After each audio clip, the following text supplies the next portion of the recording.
Bonjour et bienvenue sur Ndiamba Movie. Aujourd'hui, on va parler de l'association des générateurs en série. On va voir tout ceci à travers un exercice d'application. Ok, exercice. Calculer donc les caractéristiques du générateur équivalent du montage suivant. On peut donc voir notre montage ici, tel qu'on a trois générateurs ici, G1, G2 et G3, tel qu'on a donné ces caractéristiques ici. D'accord? On veut donc les caractéristiques du générateur équivalent. Ok, on passe donc directement à la solution de l'exercice. On veut donc les caractéristiques du générateur équivalent ici. Nous avons donc notre 3 générateurs ici qui est donc traversé par un courant I. Le même courant I traverse donc le générateur G1, G2 et G3. On comprend que nos 3 générateurs sont donc montés en série. On veut donc les caractéristiques du générateur équivalent ici qui vaut donc les 3 générateurs ici. D'accord? Quelles sont ces caractéristiques? On veut avoir la valeur de sa force électromotrice et la valeur de sa résistance interne.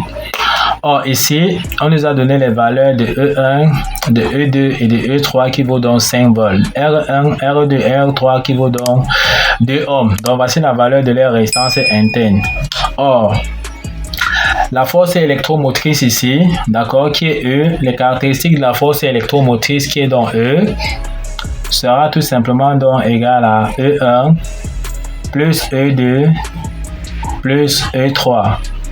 D'accord? Comme ça, la même valeur, on peut donc dire que c'est égal à 3 E1 par exemple ici, puisque c'est tout ça égal à 5 volts.